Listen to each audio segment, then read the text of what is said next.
السلام علیکم۔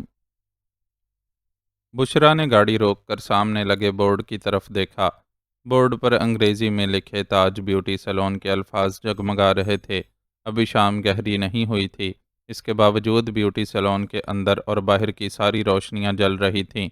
بجلی کے بڑھتے ہوئے نرخوں سے غریب عوام کا خون خشک ہوتا ہے۔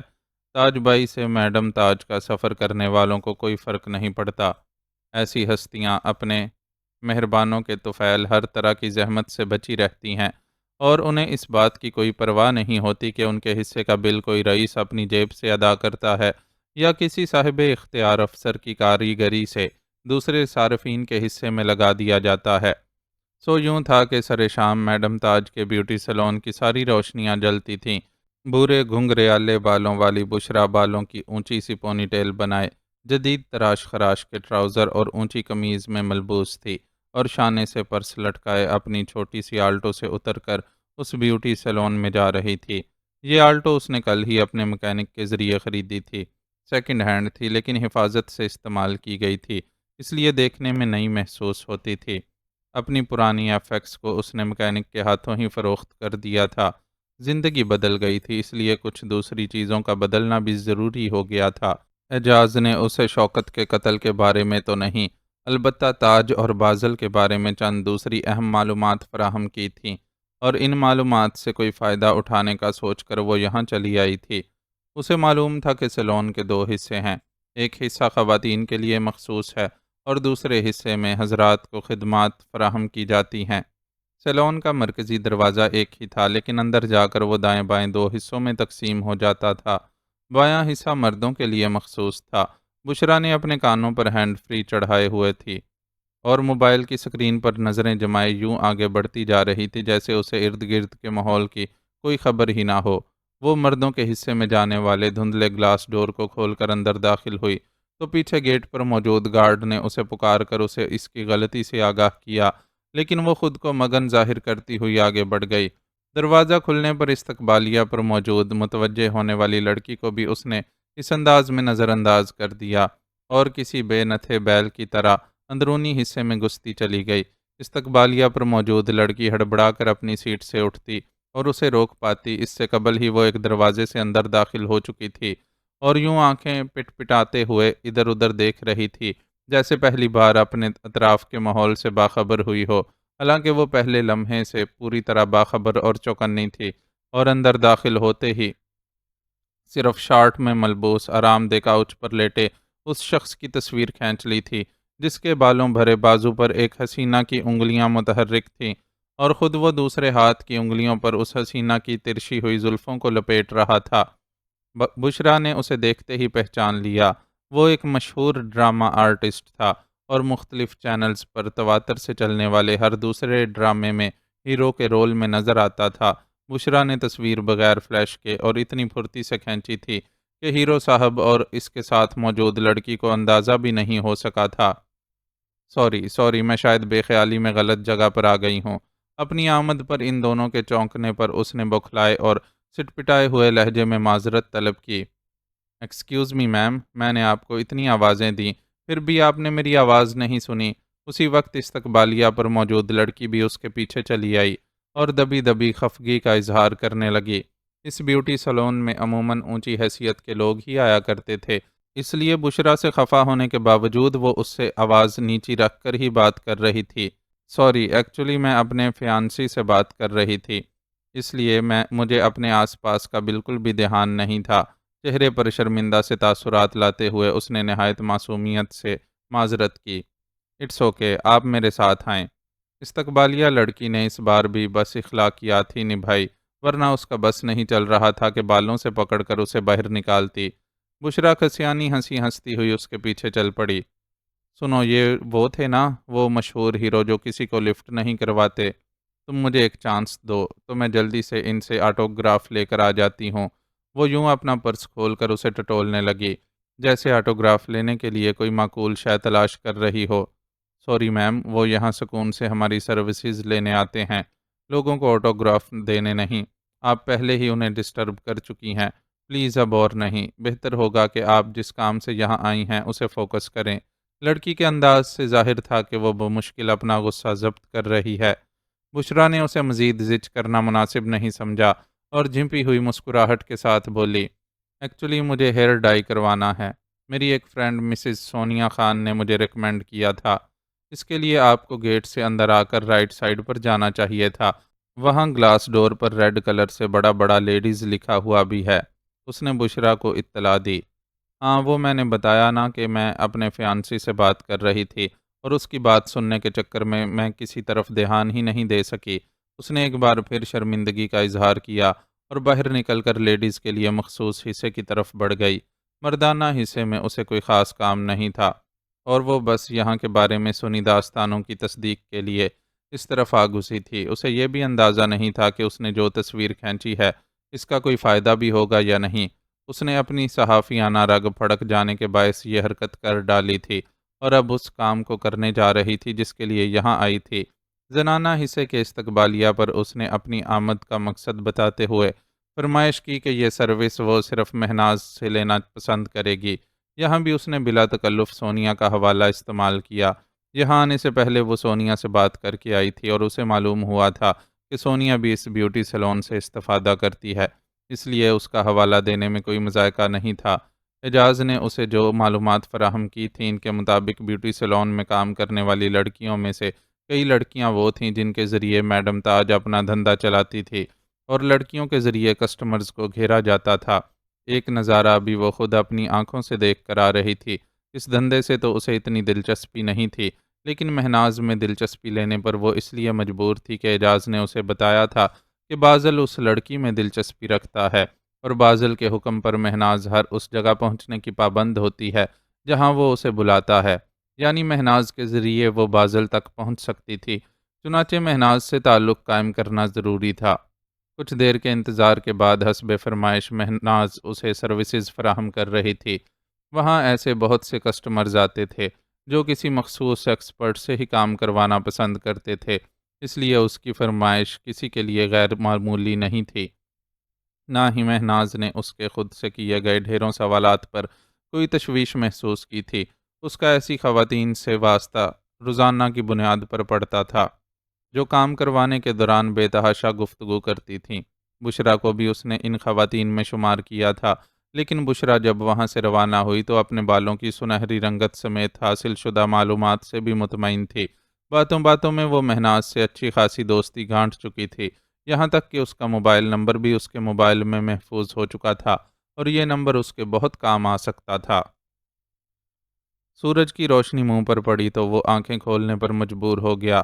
وہ نیند نہیں تھی جس نے اسے آنکھیں بند کرنے پر مجبور کیا تھا، وہ تو انسان کی فطرت کے آگے ہار تھی جس نے اس کی آنکھیں بند کر دی تھیں۔ لاشوں اور کراہوں کے بیچ سے عالم وحشت میں نکلنے کے بعد وہ بہت دیر تک کیرتھر کے اندھیروں میں بھٹکتا رہا تھا۔ کیرتھر کے دن کی طرح رات بھی بے رحم تھی۔ دن بھر آگ برساتے سورج نے جسم کو بھونا تھا تو رات ہڈیوں میں ٹھنڈک اتار رہی تھی۔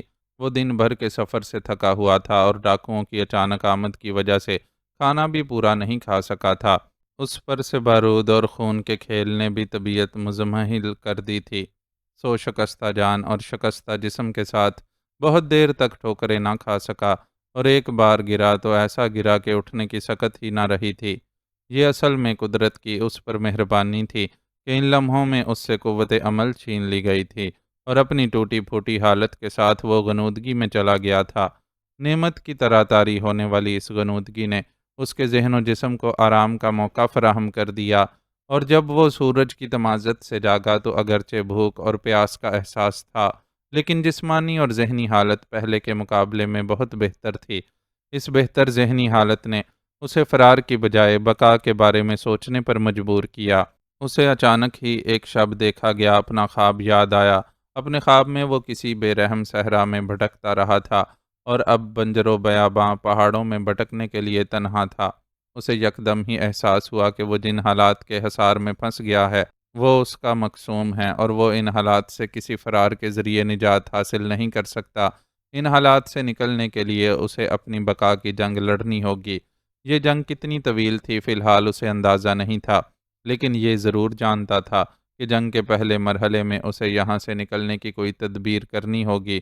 اور تدبیر اس کے پاس ایک ہی تھی کہ وہ چلتا رہتا، اور چلنا اسے اس صورت میں تھا کہ نہ تو اس کے پاس کوئی زیادہ راہ تھا نہ راہبر۔ ان اجنبی ویرانوں میں اسے بس اپنی ہمت کے سہارے سفر کرنا تھا، سو وہ چل پڑا۔ کتنی دیر اور کس سمت میں چلتا رہا اس کا اسے بھی اندازہ نہیں تھا۔ کل وہ ان پہاڑوں میں سفر کر رہا تھا تو اس کے پاس سواری کے لیے گھوڑا تھا، رہنمائی کے لیے ساتھی تھا، اور بھوک و پیاس مٹانے کا سامان بھی ہمراہ تھا، لیکن آج کچھ بھی نہیں تھا۔ آج بس اس کی ہمت تھی جو اس کے قدموں کو آگے بڑھا رہی تھی۔ اس ہمت کے سہارے وہ چلتا جا رہا تھا۔ چلتے چلتے جانے کتنی دیر گزر گئی اور وہ ان پہاڑوں میں ہی چکراتا رہا۔ آخرکار جب اس کے پیروں نے مزید چلنے سے انکار کر دیا اور پیاس کی شدت سے ہانپتے ہوئے زبان باہر نکل آئی، تو وہ ایک چٹان کے سائے میں گر کر کراہنے لگا۔ وہ جو ایک ذہین طالب علم تھا، جس میں بے شمار صلاحیتیں تھیں، جس کے بہت چاہنے والے تھے، چند گھونٹ پانی اور روٹی کے چند لقموں کے لیے ترستا اپنے مستقبل کے بارے میں سوچنے لگا۔ وہ یہ ماننے کو تیار نہیں تھا کہ وہ یہاں ان پہاڑوں میں بھٹک بھٹک کر اپنی جان سے چلا جائے گا۔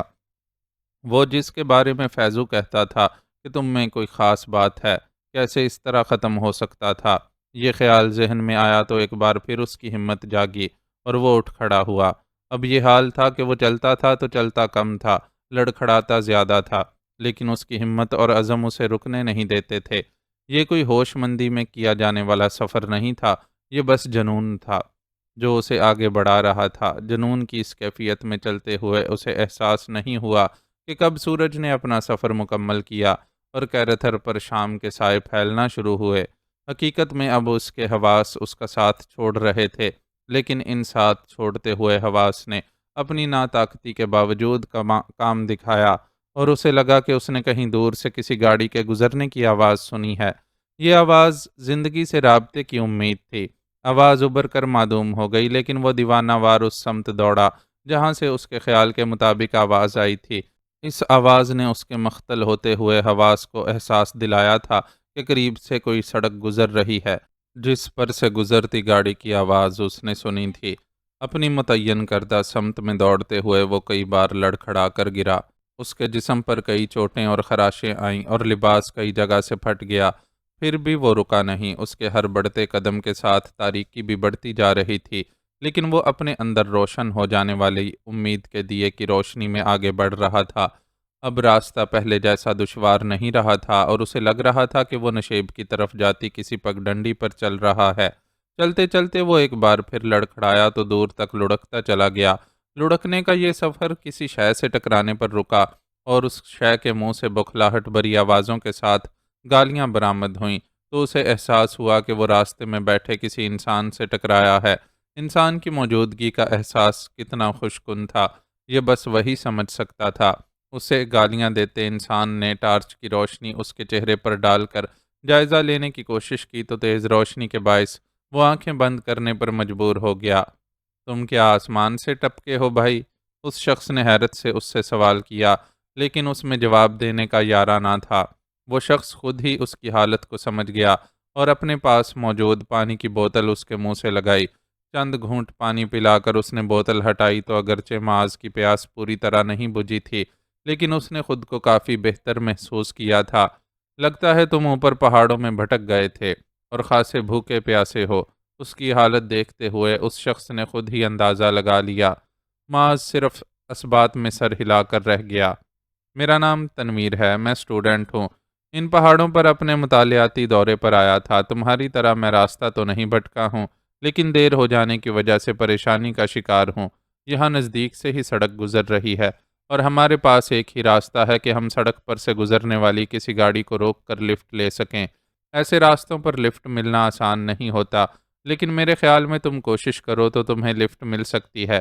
تمہاری حالت اتنی خراب ہے کہ کوئی بھی رحم کھا کر تمہیں لفٹ دینے کے لیے گاڑی روک لے گا۔ بس تم اتنا کرنا کہ سڑک کے عین درمیان میں کھڑے ہو جانا۔ گھبرانے کی کوئی بات نہیں، کسی شریف آدمی کے لیے کسی انسان کو ٹکر مار کر نکل جانا آسان نہیں ہوتا۔ تمہیں لفٹ لازماً مل جائے گی۔ وہ جو کچھ بول رہا تھا اس میں سے کچھ معاذ کی سمجھ میں آ رہا تھا اور کچھ نہیں۔ بہرحال اندر مسرت کا ایک احساس ضرور تھا کہ زندگی بچنے کی ایک امید پیدا ہو گئی ہے۔ تم میری بات سمجھ گئے ہو نا؟ چلو سڑک پر چلتے ہیں۔ اس شخص نے معاذ کا کندھا پکڑ کر اسے ہلایا۔ مجھے تھوڑا سا پانی اور پلا دو، معاذ نے اس سے درخواست کی۔ بس 2 گھونٹ پینا، ایک دم سے بہت سا پانی پینا تمہارے لیے نقصان دہ ہو سکتا ہے۔ اس نے نصیحت کرتے ہوئے بوتل اسے تھمائی اور اس کے 2 گھونٹ پیتے ہی اس کے ہاتھ سے چھین لی۔ معاذ نے برا نہیں منایا، وہ اس کی بھلائی کے لیے ہی کہہ رہا تھا۔ چند گھونٹ پانی نے اس کی حالت کافی بہتر کر دی تھی۔ وہ اس شخص کی رہنمائی میں سڑک کی طرف چل پڑا۔ چلتے ہوئے اس کے قدم بری طرح ڈگمگا رہے تھے، لیکن تنویر نامی اس شخص نے اسے سہارا دینے کی زحمت نہیں کی۔ اس جگہ سے سڑک دور نہیں تھی، اس لیے وہ فوراً ہی وہاں تک پہنچ گئے۔ تم 2 منٹ یہاں ٹھہرو، میں ابھی آتا ہوں۔ اپنی چھوٹی انگلی اٹھا کر مخصوص اشارہ کرتے ہوئے تنویر ایک بڑے سے پتھر کی آڑ میں چلا گیا اور معاذ ایک نسبتاً چھوٹے پتھر پر ٹک کر ارد گرد کا جائزہ لینے کی کوشش کرنے لگا۔ اندھیرے کی وجہ سے منظر واضح نہیں تھا، تاروں کی مدھم روشنی میں سڑک اور آس پاس کا منظر بس ہیولوں کی صورت نظر آ رہا تھا۔ یہاں پہنچ کر تنویر نے اپنی ٹارچ بھی بجھا دی، ورنہ اس کی روشنی میں ہی وہ کچھ دیکھنے میں کامیاب ہو جاتا۔ تاریکی میں ادھر ادھر کا جائزہ لینے کی کوشش کرتے ہوئے اسے ایسا لگا کہ کوئی دھیمی آواز میں باتیں کر رہا ہے۔ آواز اسی سمت سے آ رہی تھی جہاں تنویر گیا تھا، لیکن اتنی واضح نہیں تھی کہ کوئی لفظ اس کی گرفت میں آ سکتا۔ تنویر کس سے بات کر رہا ہے؟ اسے حیرت سی ہوئی۔ وہ اپنی جگہ سے اٹھ کر دیکھنے کا ارادہ کر ہی رہا تھا کہ آواز آنا بند ہو گئی اور تنویر تیز تیز چلتا اس کے قریب آ گیا۔ تم کس سے بات کر رہے ہو؟ معاذ نے اسے اکیلا پا کر سوال کیا۔ اس کے سوال پر تنویر ذرا سا چونکا، پھر بولا، میں کس سے بات کروں گا؟ یہاں بات کرنے کو ہے ہی کون؟ مجھے ایسا لگا کہ تم کسی سے بات کر رہے ہو۔ مجھے آواز سنائی دی تھی۔ معاذ کو اپنی قوت سماعت پر کوئی شک نہیں تھا۔ اوہ وہ یار، اصل میں باتھ روم سنگر ہوں، تو میں ذرا سا گنگنا رہا تھا۔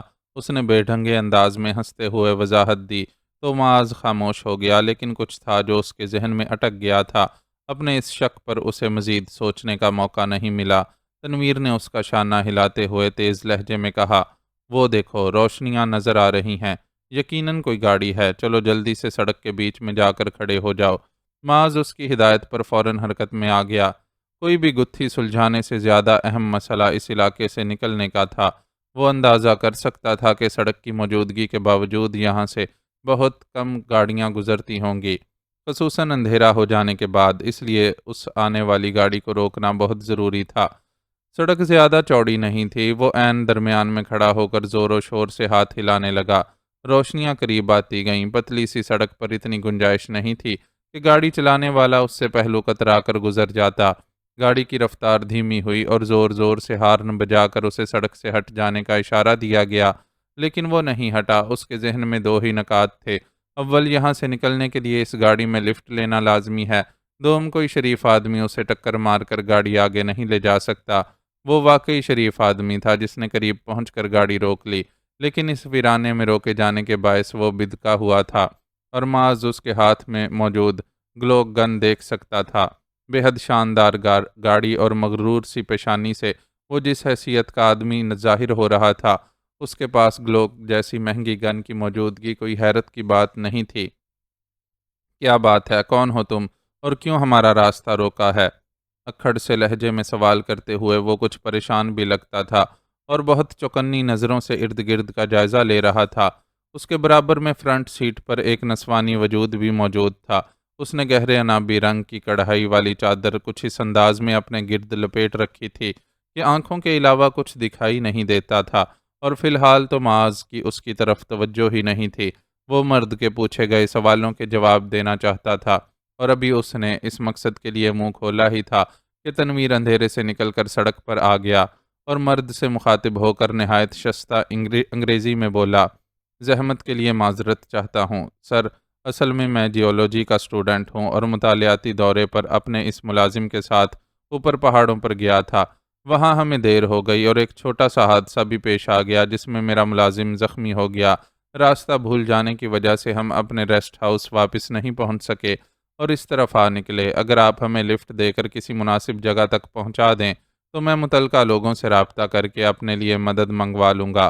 آپ خود بھی اندازہ کر سکتے ہیں کہ رات بھر جب کہ ٹھنڈک بھی اچھی خاصی ہو رہی ہے، ہم اس ویرانے میں نہیں رہ سکتے۔ آپ کی یہ مدد ہمارے لیے بہت بڑا احسان ہوگی۔ تنویر کے مہذب لہجے اور انگریزی زبان کے استعمال نے کام دکھایا اور مرد کے چہرے کا تناؤ کم ہو گیا۔ اس بار وہ بولا تو اس کے لہجے میں نرمی تھی۔ ٹھیک ہے، میں تم لوگوں کو لفٹ دے دیتا ہوں، تم میرے ساتھ میری حویلی چلو، وہاں آرام سے رات گزارنا، صبح میں تمہاری واپسی کا انتظام کر دوں گا، یا جیسا تم مناسب سمجھو۔ اس نے بھی انگریزی زبان کا استعمال کیا تھا اور با اخلاق لہجے میں بولتے ہوئے گاڑی کے پچھلے دروازے ان لاک کر دیے تھے تاکہ وہ دونوں نشستوں پر بیٹھ جائیں۔ ان دونوں نے بیٹھنے میں ذرا تعامل نہیں کیا۔ معاذ تو نشست پر ڈھیر ہی ہو گیا، اس کی حالت بہت خراب ہو رہی تھی۔ بھوک، پیاس، تھکن، اعصابی تناؤ سب نے مل کر اسے بے حد شکستہ کر دیا تھا۔ ایک لگژری گاڑی میں اپنی دنیا کے آدمیوں کے درمیان بیٹھا وہ پہلی بار یہ اطمینان محسوس کر رہا تھا کہ اب اسے زیادہ دیر اپنے گھر والوں کی جدائی نہیں سہنا پڑے گی اور جلد وہ اپنوں کے درمیان موجود ہوگا۔ اطمینان کی یہ کیفیت اسے آرام پر اکسا رہی تھی اور وہ آنکھیں بند کر کے پشتگاہ سے اپنا سر ٹکا چکا تھا۔ گاڑی دوبارہ حرکت میں آ چکی تھی اور نہایت سبک رفتاری سے سڑک پر دوڑ رہی تھی۔ گاڑی چلانے والا مرد اب بھی انگریزی زبان میں ہی تنویر سے مخاطب اس سے کہہ رہا تھا، آپ خوش قسمت ہیں کہ رات کے وقت اس جگہ آپ کو لفٹ مل گئی۔ رات کے وقت اول تو یہاں سے بہت کم گاڑیاں گزرتی ہیں، دوسرے کوئی کسی کو لفٹ دینے کا تو سوچ بھی نہیں سکتا۔ ان راستوں پر ڈاکوؤں کا بہت زیادہ خطرہ رہتا ہے، اس لیے سفر کرنے والوں کو بے حد احتیاط کرنی پڑتی ہے۔ میں بھی بس اتفاقاً ہی اس وقت سفر کر رہا ہوں۔ اتفاق اور مجبوریاں انسان سے بہت کچھ خلاف معمول کروا لیتی ہیں۔ تنویر نے فلسفیانہ لہجے میں اس کی بات پر تبصرہ کیا۔ جواب میں مرد دھیمی آواز میں ہنسا اور ہنستے ہی بولا، جی ہاں، آپ ٹھیک کہہ رہے ہیں۔ اب اس اتفاق کو ہی دیکھیے کہ ہم نے ایک دوسرے سے اتنی باتیں کر رہے ہیں اور ہمیں ایک دوسرے کا نام تک معلوم نہیں۔ کوئی بات نہیں ہے، جب ہم لمبے عرصے کے لیے ساتھ رہیں گے تو ایک دوسرے کے بارے میں بہت کچھ جان جائیں گے۔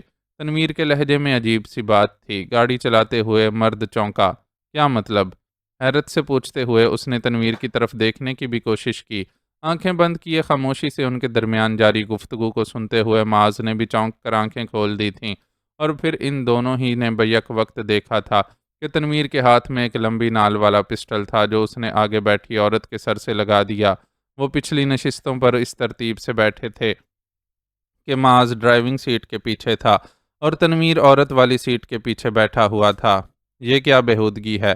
پسٹل دیکھ کر مرد غرایا۔ بےہودگی نہیں، اسے عمدہ پلاننگ کہتے ہیں معظم شاہ۔ اب تم گاڑی میری ہدایت کے مطابق چلاؤ گے اور میرے ساتھ ہمارے ٹھکانے پر چل کر اس وقت تک اپنی بیوی کے ساتھ ہمارے مہمان رہو گے جب تک تمہارا باپ تمہارے بدلے ہمیں منہ مانگا تاوان نہیں دے گا۔ تنویر کا لہجہ مکمل طور پر بدل چکا تھا۔ یہ سب کیا ہے مسٹر؟ تم نے تو کہا تھا کہ تم اسٹوڈنٹ ہو اور اب تم کڈنیپر بن گئے ہو۔ اس صورتحال میں معاذ خود کو بولنے سے نہ روک سکا۔ منہ بند کر کے بیٹھو ورنہ بھی چلتی گاڑی سے دھکا دے دوں گا۔ میں نے تمہاری مدد اس لیے کی تھی کہ تم میرے کام آ سکو۔ میرے کام میں رکاوٹ بنے تو پہلے تمہارا ہی دی اینڈ کر دوں گا۔ اب تنویر اردو میں بات کر رہا تھا اور اس کا لہجہ بہت خوفناک ہو چکا تھا۔ معاذ خوف زدہ تو نہیں ہوا لیکن خاموش ہو گیا۔ اس وقت کوئی حرکت کرنا خطرناک ثابت ہو سکتا تھا۔ خاتون کے سر سے ٹکی پسٹل کی نال سے گولی نکل جاتی تو نقصان لازمی تھا۔ تم بہت غلط بندے پر ہاتھ ڈال رہے ہو، تمہاری یہ حرکت تمہیں بہت مہنگی پڑے گی۔ معظم شاہ نے سرد لہجے میں تنویر کو مخاطب کیا۔ سستے کام کرنا ہمیں پسند بھی نہیں ہے۔ ہم جانتے ہیں کہ تم دونوں کی زندگیاں بہت مہنگی ہیں، اس لیے ہم نے تمہارا انتخاب کیا ہے۔ تنویر آسودہ سے انداز میں ہنسا اور معظم شاہ کو حکم دینے کے انداز میں بولا، آگے جا کر بائیں جانب ایک موڑ آ رہا ہے، گاڑی وہاں سے موڑ لینا۔ اگر میں ایسا نہ کروں تو؟ معظم شاہ نے ہٹ درمی دکھانے کی کوشش کی۔ میرا نہیں خیال کہ تم اپنی بیوی اور ہونے والے بچے کی زندگیاں گنوانا پسند کرو گے۔ تنویر کا لہجہ مکارانہ تھا۔ معظم شاہ دانت بینچ کر رہ گیا۔ تنویر کی معلومات نے اس پر ثابت کر دیا تھا کہ وہ واقعی بہترین پلاننگ کے ساتھ کام کر رہا ہے۔ ادھر تنویر کے ساتھ بیٹھا معاذ کا بھی سارا اطمینان اڑن چھو ہو گیا تھا۔ وہ جو سوچ رہا تھا کہ جلد اپنوں کے درمیان پہنچ جائے گا، اب یہ سوچنے پر مجبور تھا کہ آسمان سے گر کر کھجور میں اٹک چکا ہے۔ میں کراچی جانا چاہتا ہوں بابا سائیں، عالم شاہ نے باپ کے سامنے اپنی خواہش بیان کی۔ کیوں بابا، کیوں جانا چاہتا ہے کراچی؟ کوئی کام ہے ادھر؟ صداقت شاہ نے بے نیازی سے سوال کیا۔ آپ جانتے تو ہیں کہ میرا ادھر کیا کام چل رہا ہے۔ عالم شاہ کا لہجہ شکایتی سا ہو گیا۔ اس کی کیا فکر ہے بابا، بہت بندے ہیں کام دیکھنے کو، تم نہیں بھی گئے تو کام ہوتا رہے گا۔ صداقت شاہ کی بے نیازی میں کوئی فرق نہیں پڑا اور نظریں یوں ٹی وی کی سکرین پر مرکوز کر لیں جیسے عالم شاہ سے کسی غیر ضروری موضوع پر گفتگو ہو رہی ہو۔ آپ خود ہی تو کہتے ہیں کہ کام کرنے کو لاکھ بندے ہوں، لیکن آدمی کو نظر خود رکھنی چاہیے۔ میں ان اختتامی مراحل میں خود وہاں رہنا چاہتا ہوں۔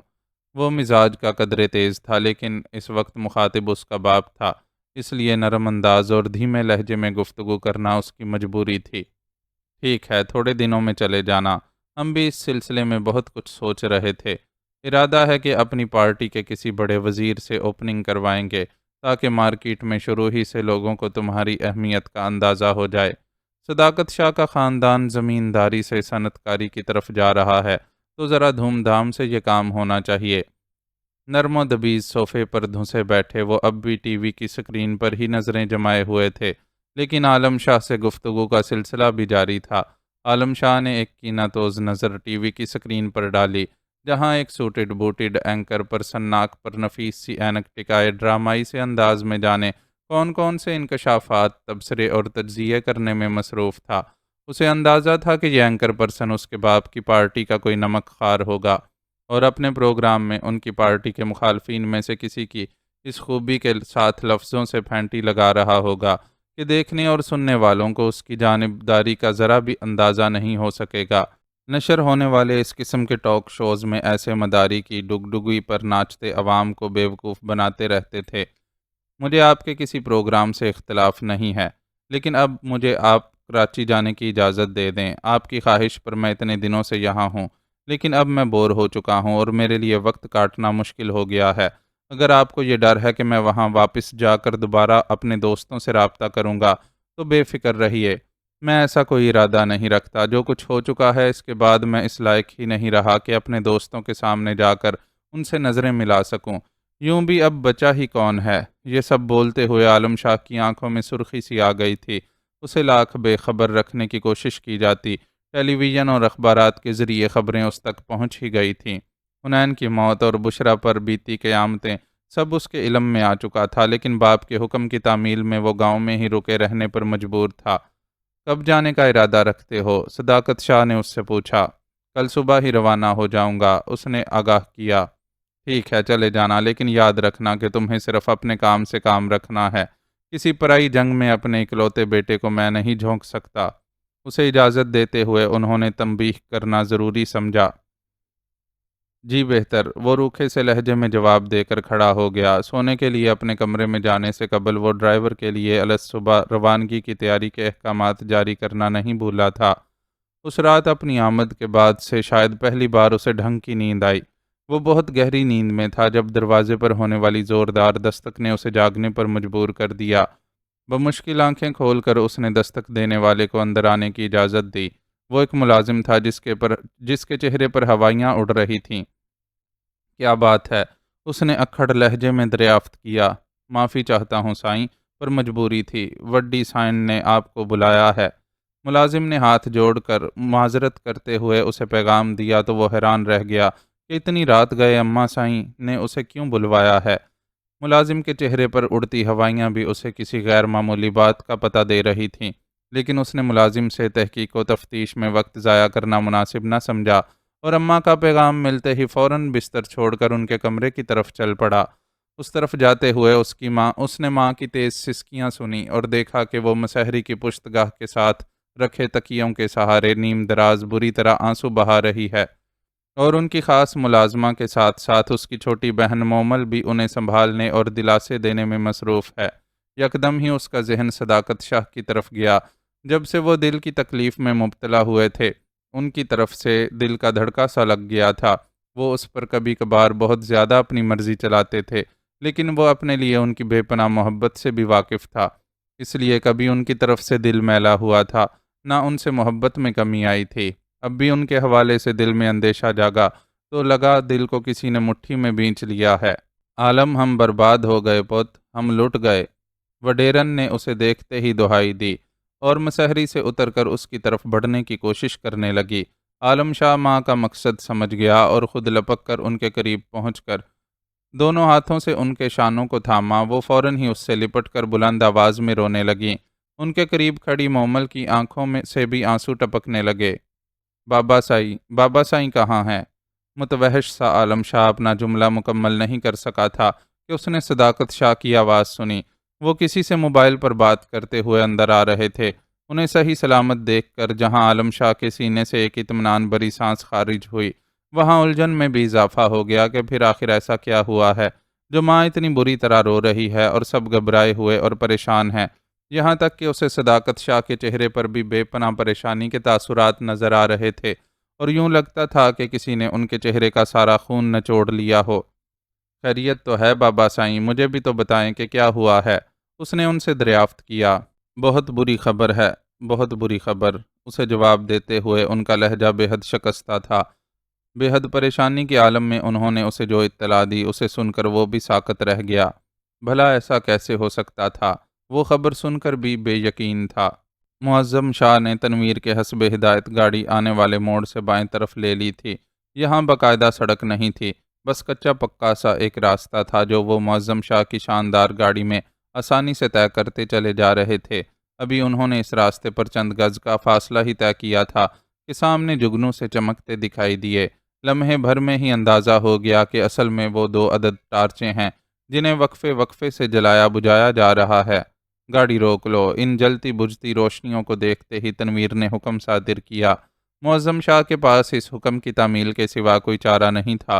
غصے اور بے بسی سے دانت بھینچتے ہوئے اس نے گاڑی روک لی۔ فوراً ہی 4 نقاب پوش گاڑی کے قریب چلے آئے۔ ان چاروں کے ہاتھوں میں جدید ساخت کی رائفلیں موجود تھیں جن کا رخ ان لوگوں کی طرف ہی تھا۔ ڈلیوری لے لو یار، بڑا تھک گیا ہوں، صبح پھر مجھے روانہ بھی ہونا ہے۔ نقاب پوشوں سے مخاطب تنویر کا انداز گفتگو ایسا تھا جیسے وہ انسانوں کی بجائے کسی تجارتی سامان کی بابت گفتگو کر رہا ہو۔ یہ تیسرا بندہ کون اٹھا لائے ہو؟ نقاب پوشوں میں سے ایک نے پچھلی نشست پر براجمان معاذ کی طرف دیکھتے ہوئے سوال کیا۔ یہ بس ایسے ہی ہاتھ آ گیا اور بڑے کام آیا۔ اسے بھی اپنے ساتھ ڈیرے پر لے چلو اور دیکھ لو کہ کام کا بندہ ہے یا نہیں۔ تنویر نے معنی خیز لہجے میں پوچھے جانے والے سوال کا جواب دیا اور خود گاڑی سے نیچے اتر گیا۔ تم تینوں بھی نیچے اترو، تنویر سے سوال کرنے والے نقاب پوش نے اکھڑ لہجے میں انہیں حکم دیا جس کی انہیں تعمیل کرنی پڑی۔ آنکھوں پر پٹیاں باندھ دے چاچڑ، نقاب پوش نے اپنے ایک ساتھی کو حکم دیا تو وہ عمل کے لیے آگے بڑھا۔ میری بیوی کو کوئی ہاتھ نہیں لگائے گا، معظم شاہ اپنی جانب تنی ہوئی رائفلوں کے باوجود غرانے کے انداز میں بولا۔ سائیں کی غیرت جوش مار رہی ہے، چنگا ہے، مرد میں غیرت ہونی بھی چاہیے۔ اپنے اگلوں کو بھی دھیان دلا دینا کہ ان کی عزت ہمارے ہاتھ میں ہے، اس لیے ہماری بات ماننے میں کوئی چوں چرا نہ کرے۔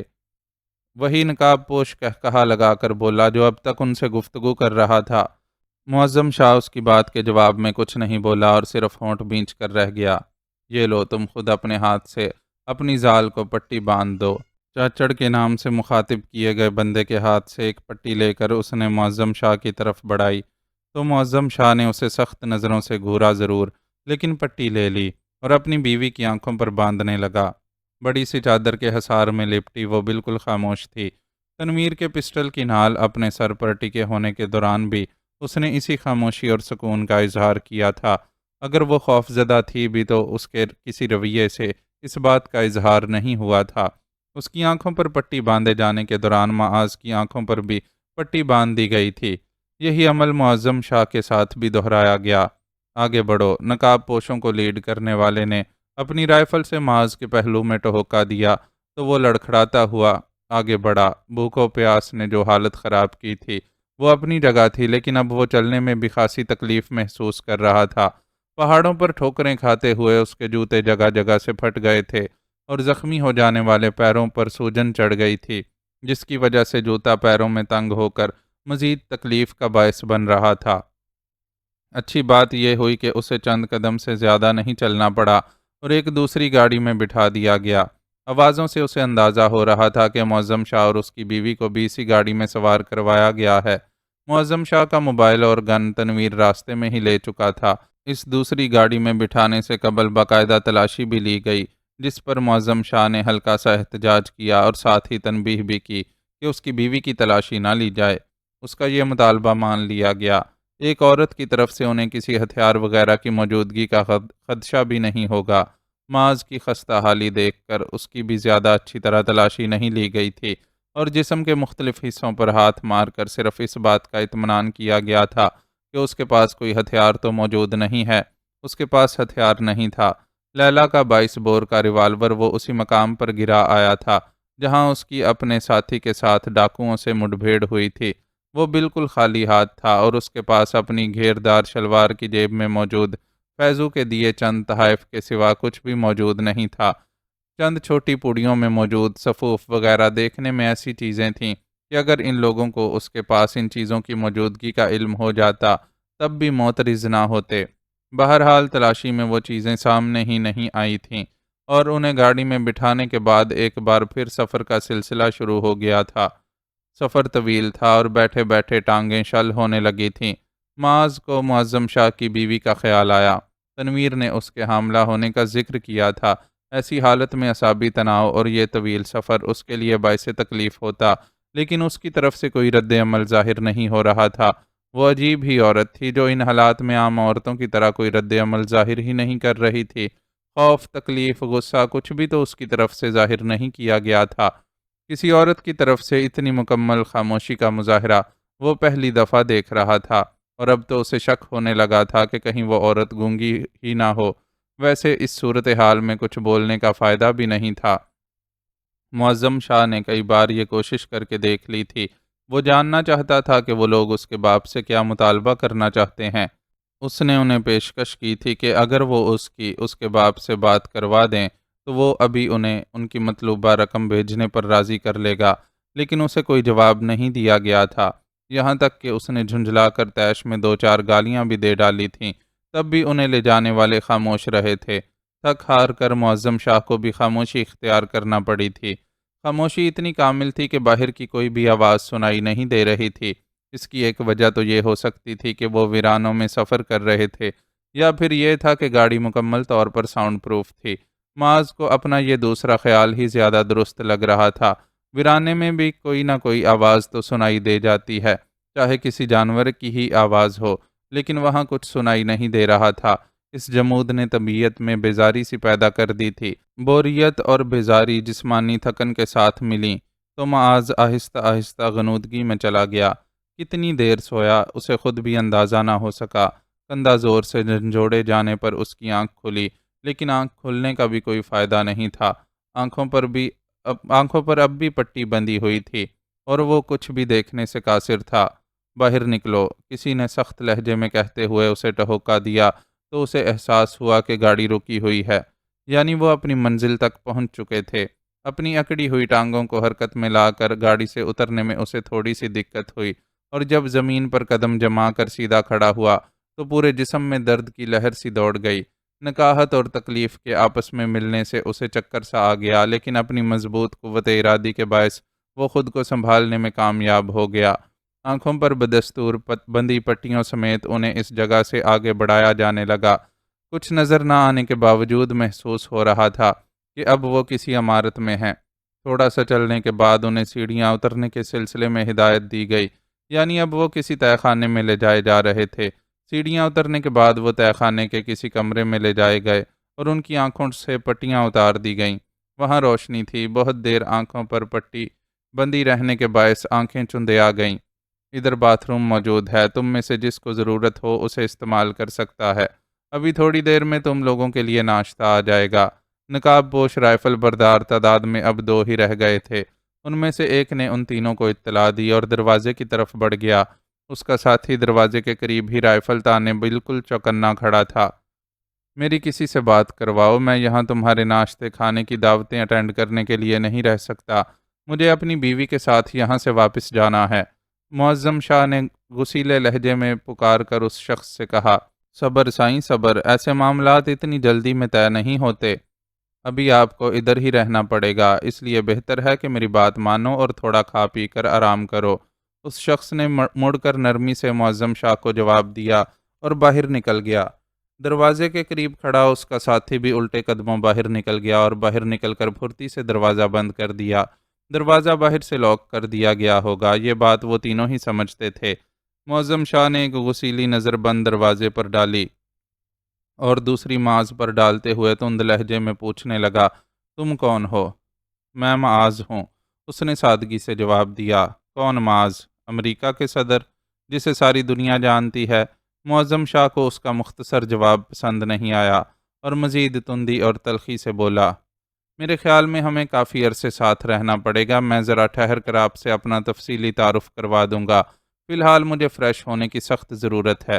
اس نے دھیمے لہجے میں معظم شاہ کی بات کا جواب دیا اور نیچے بیٹھ کر اپنے جوتے اتارنے لگا۔ زخموں سے خون نکلنے کے باعث پیر جوتوں سے چپک گئے تھے، سوجن الگ تھی، سو جوتے اتارنے میں اسے خاصی تکلیف کا سامنا کرنا پڑا۔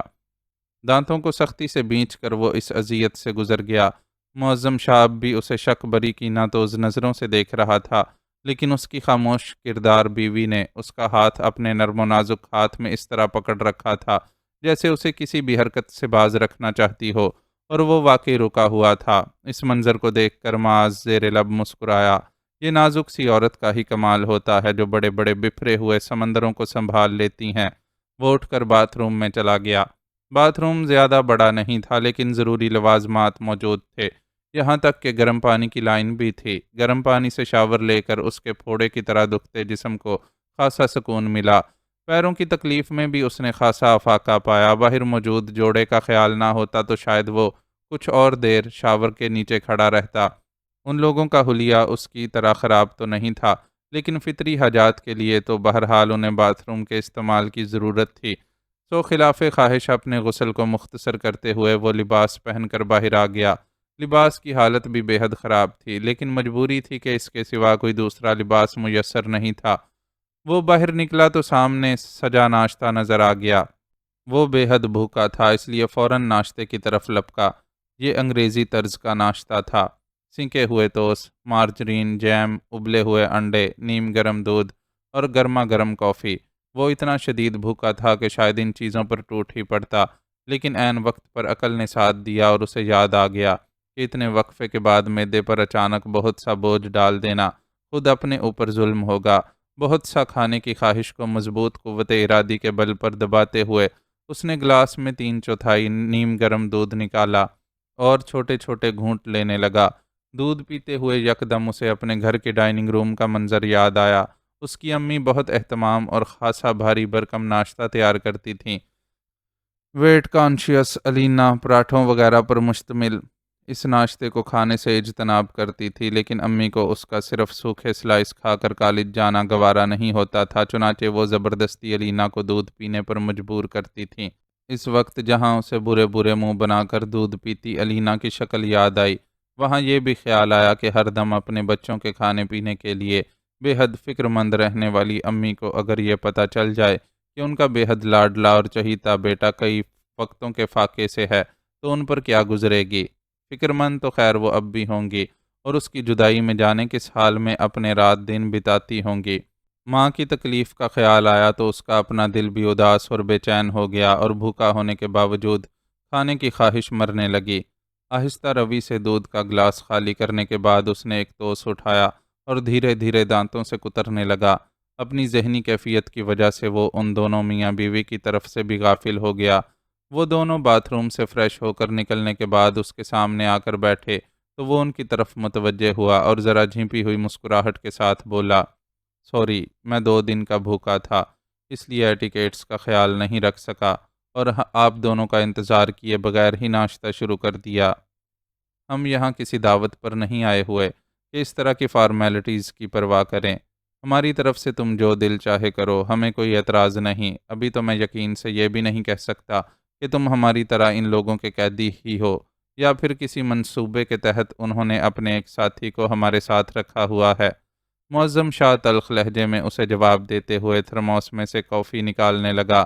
اس کی بیوی اب بھی اسی طرح انابی کڑائی دار چادر میں لپٹی ہوئی تھی کہ چادر میں سے اس کی جھکی ہوئی آنکھوں کے سوا کچھ نظر نہ آتا تھا۔ میں آپ سے اپنے بے قصور ہونے پر اصرار نہیں کروں گا۔ واقعات جس طرح پیش آئے ہیں ان کی روشنی میں میری ذات آپ کی نظروں میں مشکوک ہی قرار پا سکتی ہے۔ اب وقت ہی آپ پر میری بے گناہی ثابت کرے گا۔ بہرحال آپ خاتون سے کہیں کہ وہ ریلیکس ہو کر ناشتہ کر لیں، میں دوسری طرف جا رہا ہوں۔ یہ کہہ کر وہ اپنی جگہ سے کھڑا ہو گیا اور اندر کمرے کے دوسرے سرے پر رخ موڑ کر بیٹھ گیا۔ اپنی ذات سے کسی کو تکلیف دینا اسے کبھی بھی اچھا نہ لگا تھا۔ مجھے تمہارے ارادے خطرناک لگتے ہیں لڑکی، آخر تم مجھے بتاتی کیوں نہیں ہو کہ تم کیا کرنا چاہتی ہو؟ اعلیٰ درجے کے چھوٹے سے ریستوران کے ایک گوشے میں بشرا کے مقابل بیٹھا ہوا اعجاز متفکر سا اس سے مخاطب تھا۔ میں تم سے ایک چھوٹی سی ڈیل کر رہی ہوں، دیکھو یہ کتنی زبردست تصویر ہے۔ تم صحافی تو اس طرح کی چیزوں کی تلاش میں رہتے ہو، کیا اس تصویر کے حصول کے لیے تم میرا ایک چھوٹا سا کام نہیں کر سکتے؟ اس کے سوال کو نظر انداز کرتے ہوئے بشرا نے ایک بار پھر اپنے موبائل کی سکرین اعجاز کے سامنے کی۔ سکرین پر وہی تصویر نظر آ رہی تھی جو اس نے تاج بیوٹی سیلون میں مشہور اداکار کو قابل اعتراض حالت میں دیکھ کر لی تھی۔ میں اس قسم کے لوگوں میں دلچسپی نہیں رکھتا، میرا میدان مختلف ہے۔ اعجاز نے ناک چڑھا کر اسے جواب دیا۔ مجھے معلوم ہے کہ تم سیاستدانوں اور بیوروکریٹس جیسے لوگوں پر ہاتھ ڈالتے ہو، لیکن میں یہ بھی جانتی ہوں کہ تم اپنے صحافی بھائی بندوں سے اچھے تعلقات کے لیے ان سے ایسی چیزیں شیئر کرنے میں کوئی حرج نہیں سمجھتے، کیونکہ کبھی کبھی تمہیں بھی ان سے کام کی کوئی چیز مل جاتی ہے۔ میں یہ بھی جانتی ہوں کہ تم دولت کے بھوکے اور کرپٹ صحافی نہیں ہو، لیکن اس کرپٹ سسٹم کے ساتھ کام کرنے کے لیے وہ سارے ہتھ کنڈے استعمال کرتے ہو جو دوسروں کو تمہیں ترنے والا سمجھ کر نگلنے سے محفوظ رکھتے ہیں۔ اس لیے تم مجھ سے یہ مت کہو کہ تمہارے نزدیک اس تصویر کی کوئی اہمیت نہیں ہے۔ تمہارا کوئی صحافی اس تصویر کے ذریعے اچھا مال بنائے گا تو احسان کا بدلہ اتارنے کے لیے کبھی نہ کبھی تمہارے کام بھی آئے گا۔ اس لیے اچھا ہوگا کہ تم بغیر نخرے دکھائے میرے ساتھ یہ ڈیل کر لو اور اس تصویر کے بدلے میرا وہ کام کر دو جو میں چاہتی ہوں۔ اپنے سنہری بالوں کی ایک لٹ انگلی میں لپیٹتے ہوئے بشرا نے اعجاز سے کہا تو وہ جھنجھلا گیا اور تپے ہوئے انداز میں بولا، ٹھیک ہے میں مان لیتا ہوں کہ میرے لیے اس تصویر کی اہمیت ہے، لیکن تمہیں یہ غلط فہمی کیوں ہے کہ میں تمہیں مہناز کے فون تک رسائی دے سکتا ہوں؟ مجھے کوئی غلط فہمی نہیں بلکہ یقین ہے کہ تم ایسا کر سکتے ہو۔ تم شروع سے کمپیوٹرز میں بہت اچھے ہو اور ایک بار تم نے ہی مجھے بتایا تھا کہ تم بہت اچھے ہیکر بھی ہو اور تمہاری کامیاب صحافت کے پیچھے ایک اہم راز تمہارا ہیکر ہونا بھی ہے۔ اپنی اس صلاحیت کی بنا پر تم نے بڑے بڑوں کی شہرت پر اپنا انگوٹھا رکھا ہوا ہے، تو پھر مہناز جیسی عام لڑکی کے موبائل فون تک رسائی تمہارے لیے کیا مشکل کام ہے؟ اس کی جھنجھلاہٹ اور غصے کو خاطر میں لائے بغیر بشرا نے اسے اطمینان سے جواب دیا، ٹھیک ہے میں یہ کام کر سکتا ہوں، لیکن میں کرنا نہیں چاہتا۔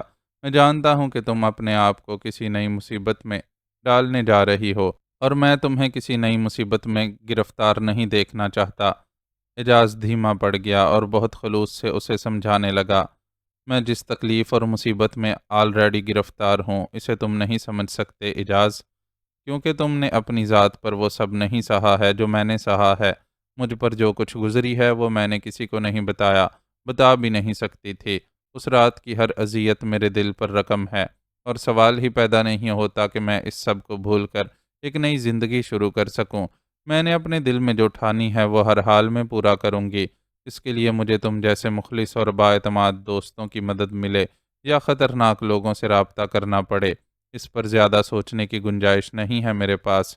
اپنے مقصد کے حصول کے لیے میں ہر آپشن استعمال کرنے کے لیے تیار ہوں، اس لیے فیصلہ تمہیں کرنا ہے کہ میرے لیے رسک فیکٹر کا تناسب کتنا ہونا چاہیے۔ اس نے ایک بار پھر وہ دھمکی ذرا مختلف الفاظ میں دہرائی جو کچھ دن قبل بھی اعجاز کو دے کر اس سے بازل کے فیملی بیک گراؤنڈ وغیرہ کے بارے میں معلومات حاصل کی تھیں۔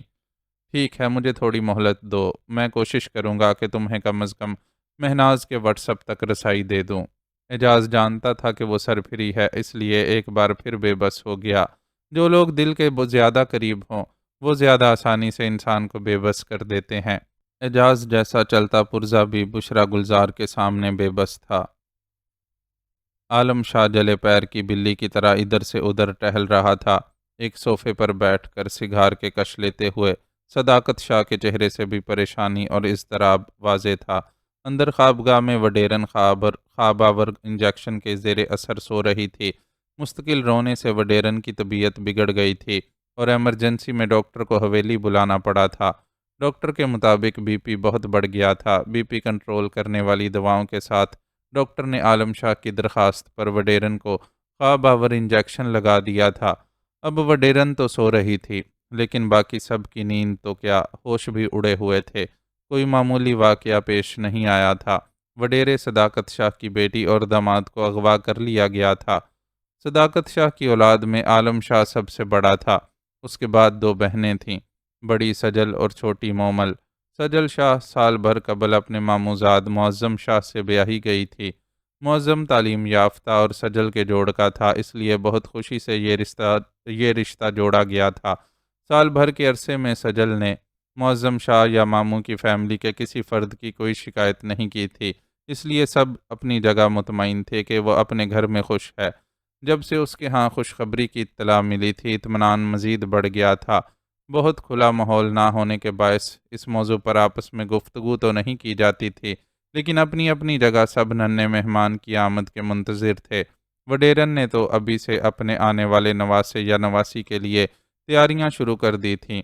موقع ملنے پر بیٹی کو مشوروں، نصیحتوں اور ہدایتوں سے نوازنے کا فریضہ بھی پابندی سے ادا کیا جاتا تھا۔ ان ہدایات میں طویل سفر سے گریز کرنے کی ہدایت بھی شامل تھی، لیکن اس ہدایت پر عمل یوں ممکن نہیں تھا کہ سجل شاہ کو چیک اپ کے لیے باقاعدگی سے حیدرآباد تک کا سفر کرنا پڑتا تھا۔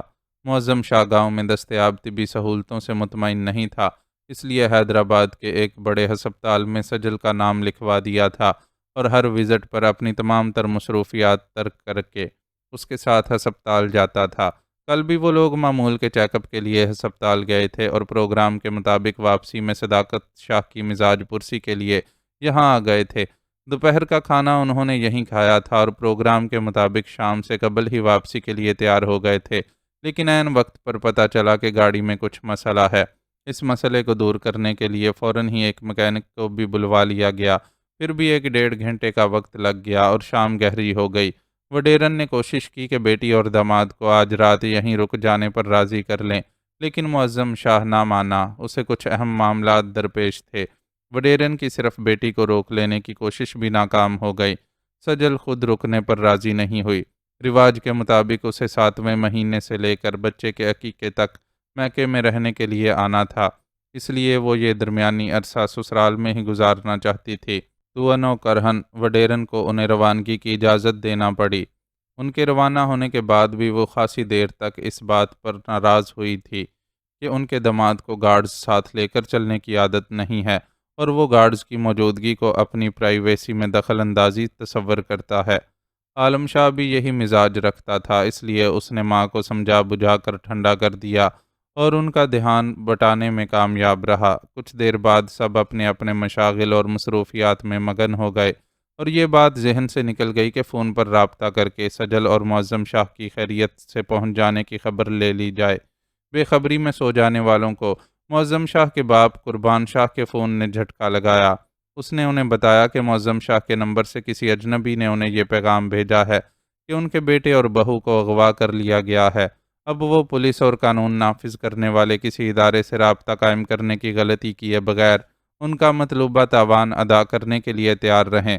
قربان شاہ نے انہیں یہ بھی بتایا کہ شام کے وقت ان کی معظم سے بات ہوئی تھی اور معظم نے گاڑی میں کسی خرابی کا ذکر کرتے ہوئے اس امکان کا اظہار کیا تھا کہ خرابی دور نہ ہونے کی صورت میں وہ اور سجل رات وہیں رک جائیں گے اور الگ صبح روانہ ہوں گے۔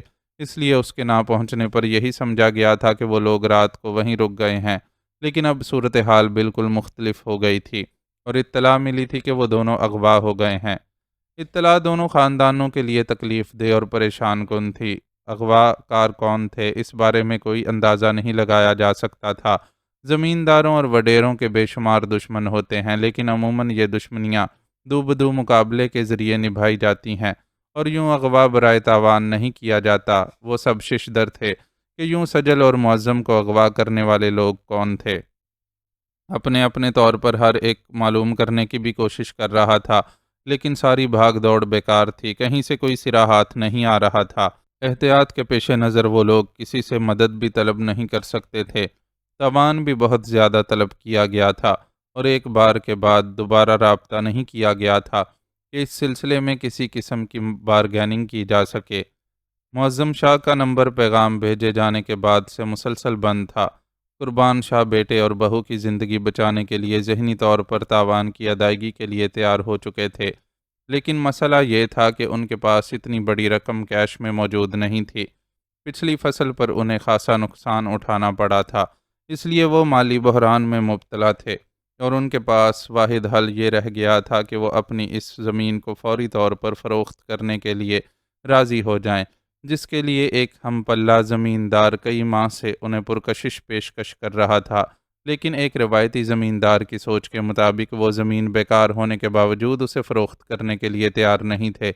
اپنے ان حالات کے متعلق قربان شاہ نے اپنے بہنوئی اور سمدھی صداقت شاہ کو بھی خبر نہیں ہونے دی تھی، اس لیے وہ نہیں جانتے تھے کہ ان کے حالات کیسے ہیں۔ اپنے طور پر صداقت شاہ نے تاوان کی رقم کی ادائیگی کے سلسلے میں تعاون کی پیشکش کی تھی، لیکن قربان شاہ اس پیشکش کو رد کر چکے تھے۔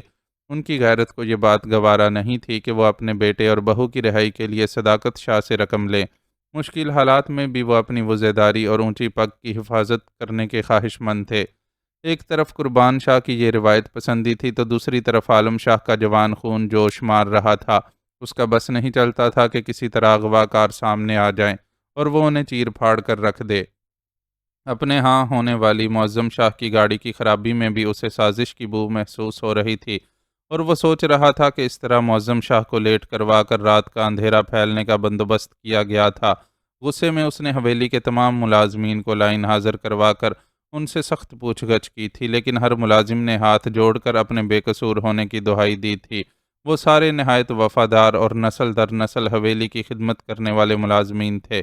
صداقت شاہ نے دخل اندازی کر کے انہیں عالم شاہ کے عذاب سے بچایا تھا۔ صداقت شاہ ان مشکل حالات میں بھی رکھ رکھاؤ کا مظاہرہ کر رہے تھے، لیکن عالم شاہ بری طرح پیچ و تاب کھا رہا تھا۔ وہ باپ سے بھی خفا تھا کہ وہ اپنی بیٹی داماد کے اغوا پر اتنے سکون سے کیوں بیٹھے ہیں، لیکن صداقت شاہ کی طرف سے مسلسل تحمل کا مظاہرہ کیا جا رہا تھا۔ اب بھی انہوں نے ادھر سے ادھر ٹہلتے عالم شاہ کو ایک نظر دیکھا اور دھیمے لہجے میں بولے، میں نے ڈرائیور سے گاڑی تیار کرنے کا کہہ دیا ہے۔ ان حالات میں مجھے قربان شاہ کے ساتھ موجود ہونا چاہیے۔ تم بتاؤ کہ تم میرے ساتھ چلو گے یا یہیں رکو گے؟ میں بھی آپ کے ساتھ چلنا چاہتا ہوں، لیکن اماں سائیں۔ عالم شاہ نے ٹہلنا موقوف کر دیا اور تذبذب کسی کیفیت میں بولا، ان کی پریشانی اپنی جگہ ہے۔ عورتوں کو پریشانی میں ہاتھ پیر چھوڑ کر بیٹھ جانے کی عادت ہوتی ہے، لیکن مردوں کو اپنے کام کرتے رہنا پڑتے ہیں۔ تم میرے ساتھ چلو، یہاں مومل اور ملازمین ہیں تمہاری ماں کا خیال رکھنے کے لیے۔ اس بار صداقت شاہ کا انداز دو ٹوک تھا۔ عالم شاہ کو بھی ان سے اتفاق کرنا پڑا۔ چلو بی بی، آپ کو اپنے ساتھ اوپر چلنا ہے۔ دوپہر کے کھانے کے بعد گن بردار آدمی نے سجل شاہ کی طرف رخ کر کے یہ حکم سنایا تو وہ تینوں ہی اپنی اپنی جگہ ٹھٹک گئے، اور ایک کونے میں دونوں میاں بیوی سے لا تعلق بنا بیٹھا معاذ دلی خدشات کے ساتھ معظم شاہ اور اس کی بیوی کو دیکھنے لگا۔ اسے احساس تھا کہ اس کی وجہ سے خاتون پریشانی کا شکار ہے اور ڈھنگ سے کھانے پینے اور آرام کرنے سے معذور ہے، اس لیے حتی الامکان اس کو سہولت دینے کے لیے خود کو ایک کونے تک محدود کر لیا تھا اور صرف کھانا کھانے کے لیے ہی اپنی جگہ سے اٹھا تھا۔ کھانے میں انہیں بکرے کے شوربے والا سالن اور سرسوں کا ساگ مکھن کے پیڑے کے ساتھ دیا گیا تھا۔ صبح ہاتھ روک کر ناشتہ کرنے والے معاذ نے اس وقت اچھی طرح پیٹ بھر کر کھانا کھایا تھا، اس لیے طبیعت میں ذرا سستی محسوس کر رہا تھا اور بیٹھے بیٹھے اسے ہلکی سی اونگ آ گئی تھی، لیکن بہرحال اس نے خاتون کو ملنے والا حکم سن لیا تھا۔ کیوں بی بی کیوں اوپر جائے گی؟ کیا کام ہے بی بی سے؟ فطری طور پر اس حکم کو سن کر معظم شاہ بھڑک گیا اور تند لہجے میں پوچھنے لگا، صاحب کو کچھ بات کرنی ہے بی بی سے؟ اس شخص نے روکھے لہجے میں جواب دیا، کیا بات کرنی ہے؟ جو بات کرنی ہے مجھ سے کرو، تمہاری ہر بات مان تو رہے ہیں ہم۔ تمہارے کہنے پر ویڈیو بنوا کر بابا سائیں کو تاوان کے لیے پیغام بھی بھجوا دیا ہے، پھر کیا بات باقی رہ جاتی ہے؟ معظم شاہ کا چہرہ غصے سے سرخ ہو رہا تھا، چہرے پر موجود غسیلے تاثرات میں کہیں کہیں اندیشے بھی جھلک رہے تھے۔ لازمی بات تھی کہ وہ ان مجرمانہ ذہنیت رکھنے والے لوگوں کے درمیان اپنی جوان العمر بیوی کو غیر محفوظ محسوس کر رہا تھا، اور اس حوالے سے اسے خدشات تھے۔ شاید بیوی کی وجہ سے ہی اس نے اپنے باپ کے لیے بے چون و چراں پیغام ریکارڈ کروا دیا تھا۔ یہ پیغام دوپہر کے کھانے سے قبل ایک موبائل فون کے ذریعے ریکارڈ کیا گیا تھا۔ اس وقت معظم شاہ نے پیشکش کی تھی کہ اگر اس کی براہ راست اس کے والد قربان شاہ سے بات کروا دی جائے تو وہ زیادہ آسانی سے انہیں تاوان کے لیے قائل کر لے گا۔ جواب میں اسے بتایا گیا تھا کہ وہ جس جگہ موجود ہیں وہاں موبائل کے سگنلز نہیں آتے، اس لیے ان کی کسی سے براہ راست بات کروانا ممکن نہیں ہے۔ اس جواب کے بعد معظم شاہ تن بتقدیر ہو کر بیٹھ گیا تھا، لیکن اب جو نیا حکم ملا تھا اس نے اسے ہتھے سے اکھاڑ دیا تھا۔ ہر بات مان رہے ہو تو اپنے لیے اچھا کر رہے ہو۔ یہ کوئی تمہاری جاگیر نہیں ہے جہاں تمہارا حکم چلے گا۔ یہاں تم قیدی ہو اور تمہیں ہمارے مالک کا حکم ماننا ہوگا۔ اس شخص نے پہلے سے زیادہ اکھڑ لہجے میں معظم شاہ کو جواب دیا اور اس کی بیوی کی طرف رخ کر کے اسی لہجے میں بولا، چلو بی بی جلدی کرو، مالک کو اپنا حکم ماننے میں اتنی دیر پسند نہیں ہے۔ جواب میں اس نے مدد طلب نظروں سے شوہر کی طرف دیکھا۔ میں نے کہہ دیا نا کہ یہ کہیں نہیں جائے گی، جاؤ دفع ہو جاؤ یہاں سے۔ معظم شاہ بلند آواز میں بولتا ہوا اپنی بیوی کے سامنے آ کھڑا ہوا۔ تم خود اپنے لیے مصیبت پیدا کر رہے ہو۔ وہ شخص خونخوار لہجے میں گررایا اور گن کو لاٹھی کی طرح سونت کر معظم شاہ کی طرف بڑھا۔ اس کا دوسرا ساتھی حسب معمول دروازے کے قریب چوکنا کھڑا تھا۔ اس نے ابھی تک کسی بات میں دخل نہیں دیا تھا، لیکن اس کے جسم کا تناؤ بتا رہا تھا کہ وہ ضرورت پڑنے پر اپنے ساتھی کی مدد کے لیے میدان میں کودنے کے لیے تیار ہے۔ میں نے کہا نا کہ تم میری بیوی کو یہاں سے کہیں نہیں لے جا سکتے، معظم شاہ نے بے خوفی سے اعلان کیا، اور اپنے کو ہر حال میں حکم پورا کرنا ہے۔ اس شخص نے جواب دیا اور گن کے دستے سے معظم شاہ کی کنپٹی پر ضرب لگانے کی کوشش کی۔ معظم شاہ نے جھکائی دے کر خود کو پھرتی سے اس وار سے بچایا، لیکن پھر بھی اس کا شانہ زد میں آ گیا۔ شانے پر لگنے والی بھرپور ضرب نے اسے ہلکا سا کراہنے پر مجبور کر دیا۔ پھر بھی اس نے کوشش کی کہ گن بردار کو ایک مکہ رسید کر دے۔ اپنی اس کوشش میں اسے کامیابی حاصل نہ ہو سکی اور گن بردار نے اس کے ہاتھ پر گن سے زوردار ضرب لگائی۔ ضرب بہت شدید تھی۔ معظم شاہ کے حلق سے ایک زوردار چیخ نکلی، یقیناً اس کی انگلیاں چٹک گئی تھیں۔ اب معاذ کے لیے مزید خاموش تماشائی بن کر کھڑا رہنا ممکن نہیں رہا، اور وہ تیزی سے ان دونوں کی طرف جھپٹا۔ خبردار آرام سے کھڑے رہو ورنہ کھوپڑی اڑا دوں گا۔ ابھی اس نے کوئی وار کیا بھی نہیں تھا کہ رائفل کی نال اس کی کنپٹی سے آ لگی اور ایک سرد آواز سنائی دی۔ معاذ اپنی جگہ ٹھٹک کر رہ گیا۔ وہ دروازے کے پاس کھڑے رائفل بردار کو فراموش کر چکا تھا، اور اب وہی اس کو بے بس کرنے کا سبب بن گیا تھا۔ وہ جانتا تھا کہ وہ ان اغوا کاروں کے لیے معظم شاہ اور اس کی بیوی کی طرح قیمتی نہیں ہے، اس لیے وہ اسے ٹھکانے لگانے میں کسی ہچکچاہٹ کا مظاہرہ نہیں کریں گے، اس لیے مجبوراً اپنی جگہ ساکت ہونا پڑا۔ دوسری طرف معظم شاہ زخمی ہو جانے کے باوجود پیچھے ہٹنے کے لیے تیار نہیں تھا۔ وہ ایک بار پھر گن بردار پر جھپٹا۔ وہ تیار تھا، اس لیے نہ صرف وار بچا گیا بلکہ اس بار معظم شاہ کی کنپٹی پر گن کا دستہ رسید کرنے میں بھی کامیاب ہو گیا۔ وار سخت تھا۔ معظم شاہ تیورا کر گر پڑا۔ اسے گرتے دیکھ کر اس کی بیوی اس کی طرف لپکی۔ معظم شاہ بے ہوش ہو چکا تھا اور اس کی کنپٹی سے خون بہہ رہا تھا۔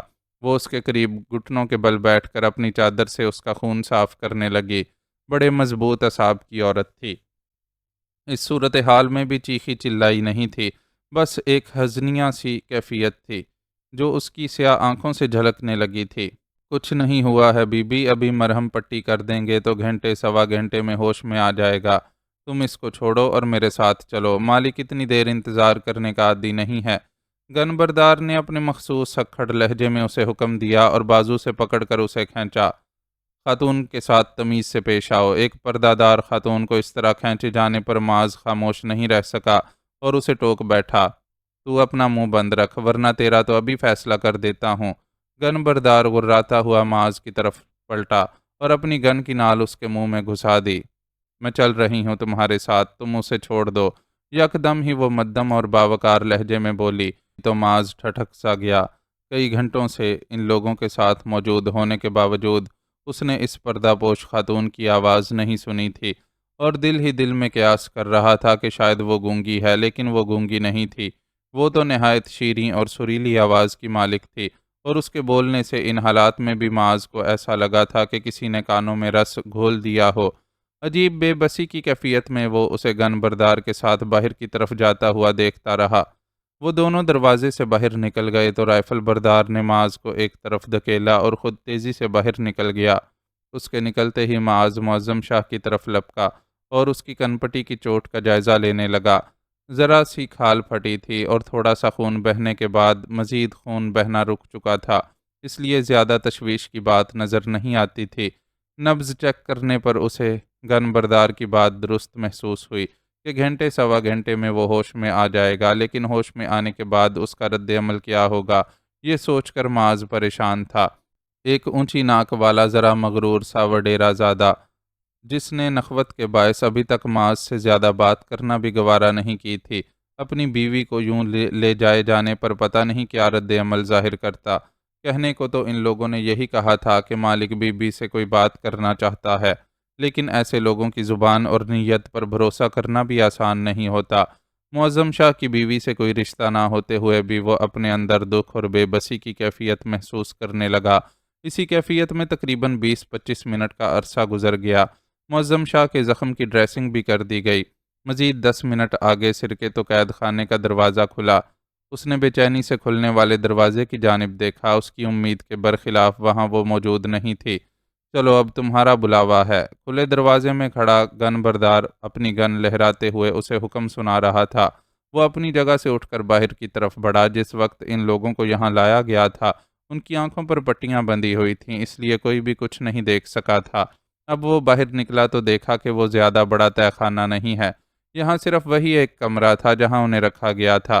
کمرے کے آگے ایک پتلی سی گیلری نما جگہ تھی جس کے دونوں سرے بند تھے، اور اوپر چھت میں ایک شگاف نظر آ رہا تھا جس سے سیڑھیاں منسلک تھیں۔ اسے ان سیڑھیوں کی طرف جانے کا حکم دیا گیا۔ ابھی اس نے پہلی سیڑھی پر ہی قدم رکھا تھا کہ شگاف میں سے 2 مرمری پیر آ کر سیڑھی پر ٹکے۔ اس نے کپڑوں کی رنگت سے پہچان لیا کہ وہ معظم شاہ کی بیوی ہے۔ وہ اپنی جگہ پر رک گیا۔ وہ ایک ایک کر کے سیڑھیاں اترنے لگی۔ معاذ نے محسوس کیا کہ اس کے قدموں میں ہلکی سی لرزش ہے۔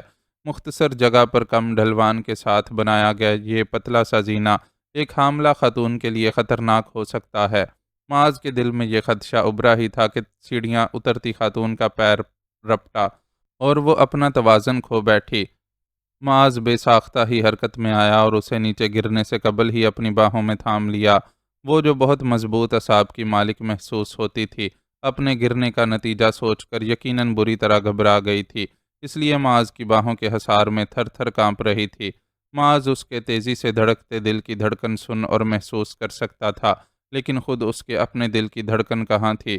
وقت کے اس لمحے میں وہ اپنے دل کی دھڑکن کھو چکا تھا۔ گرنے کے عمل کے دوران اس کی چادر کا پلو اس کے چہرے سے ہٹ چکا تھا اور گہرے عنابی رنگ کی چادر کے اندر سے گویا کوئی چاند جھانک رہا تھا۔ گھور سیاہ آنکھیں، ستواں سی ناک، دہکتے رخسار، گلابی پنکھڑیوں سے ہونٹ، سب ہی کچھ بے حد متوجہ کر لینے والا تھا۔ لیکن معاذ کی اصل توجہ اس موٹے سے سیاہ تل نے کھینچی جو اس کے نچلے لب کے قریب بائیں کونے پر کسی دربان کی طرح استادہ تھا۔ معاذ کا دل بے ساختہ ہی اس تل کو چھونے کے لیے مچلا۔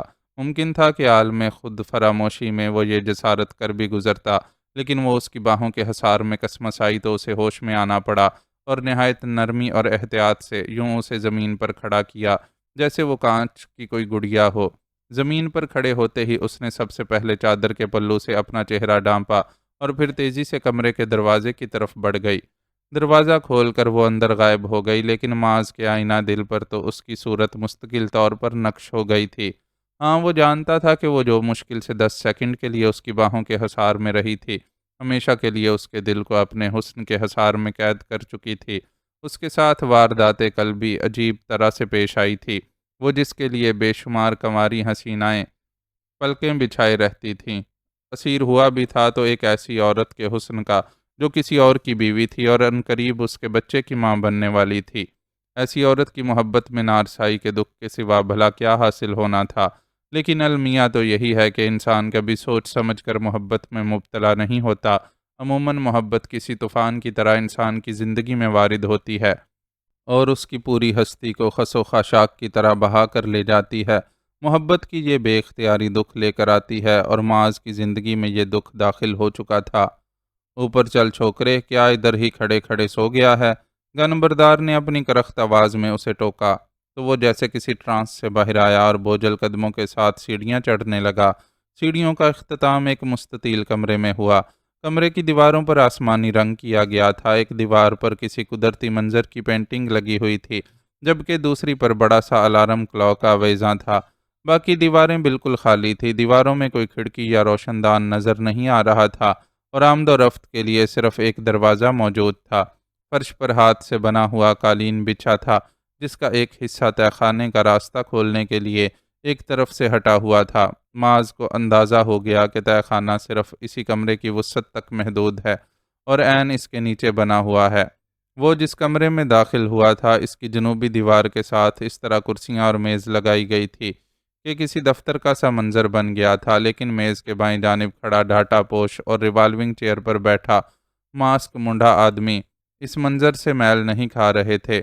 ڈھاٹا پوش اپنے قد کاٹھ اور سیاہ لباس کی وجہ سے کوئی روایتی ڈاکو محسوس ہو رہا تھا، جبکہ کرسی پر بیٹھے شخص نے جو ماسک اور چست لباس پہن رکھا تھا وہ اسے بچوں کے لیے بنائی گئی سیریز اسپائڈر مین سے مشابہت دے رہا تھا۔ لیکن یہ مشابہت ذرا مضحکہ خیز سی تھی، کیونکہ جس شخص نے یہ گیٹ اپ اختیار کر رکھا تھا وہ اسپائڈر مین کی طرح سمارٹ نہیں، بلکہ موٹا، بھدا اور پست قامت تھا۔